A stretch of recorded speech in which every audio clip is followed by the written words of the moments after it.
ये कहानी पीपल वाले भूत की है जो कि आज हम आपको बताने जा रहे हैं। बात उन दिनों की है जब हर गांव बाग बगीचों में भूत प्रेतों का साम्राज्य हुआ करता था।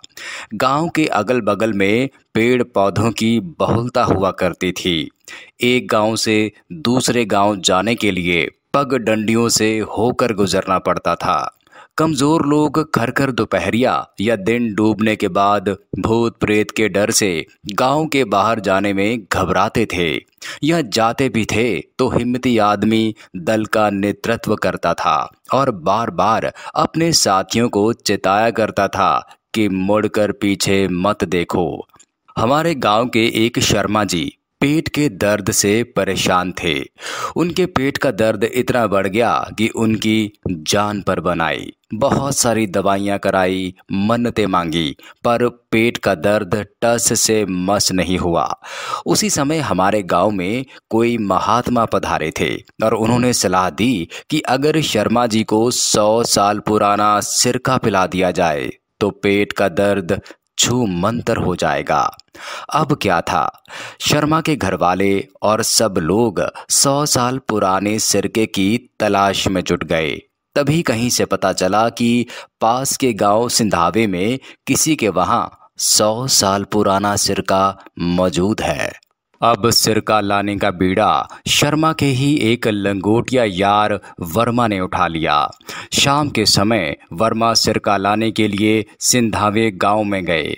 वर्मा सिरका लेकर जिस रास्ते से चले उसी रास्ते में एक बहुत पुराना पीपल का पेड़ था और उस पर एक नामी भूत रहता था। उसका खौफ इतना था कि वहां बराबर लोग चढ़ावा चढ़ाया करते थे ताकि वह उनका अहित ना कर दे, और यहाँ तक कि वहां से गुजरने वाला कोई भी व्यक्ति यदि अनजाने में भी कुछ गलत कर देता था या कुछ बोल भी देता था तो वह पीपल का भूत उसे गलत समझ बैठता था और उसके पास आकर उसको पटक देता था। अभी वर्मा उस पीपल के पेड़ से थोड़ी ही दूर थे, तब तक सिरके की गंध से वह भूत बेचैन हो गया और सिरके को पाने के लिए वर्मा के पीछे पड़ गया।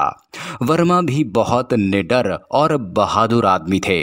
उन्होंने भूत को सिरका देने की अपेक्षा पंगा लेना ही उचित समझा। दोनों में धराधर पटका पटकी शुरू हो गई, पर वर्मा कहते थे कि एक भी बूंद नहीं दूंगा, तुझे जो करना है कर ले। अब भूत अपने असली रूप में आ गया और लगा उठा उठाकर वर्मा को पटकने, पर वर्मा ने भी ठान ली थी कि सिरका नहीं देना है तो नहीं देना है।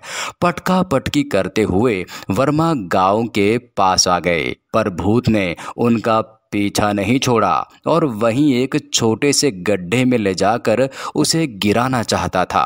अब उस भूत का साथ देने के लिए एक बुढ़वा जो वहीं पास की पोखरी में रहता था वह भी आ गया था। अब तो वर्मा कमजोर पड़ने लगा। तभी क्या हुआ कि गांव के कुछ लोग वर्मा की तलाश में उधर ही आ गए। तब जाकर वर्मा की जान बची। 2-3 बार सिरका पीने से शर्मा के पेट का दर्द तो 2 दिन में छूमंतर हो गया, पर वर्मा को उस पीपल के भूत ने बख्शा नहीं। वर्मा की जान बचाने के लिए उस भूत को यह भी वचन दिया गया कि साल में 2 बार चढ़ावा भी चढ़ाएंगे, पर तुम हमारे दोस्त वर्मा को बख्श दो।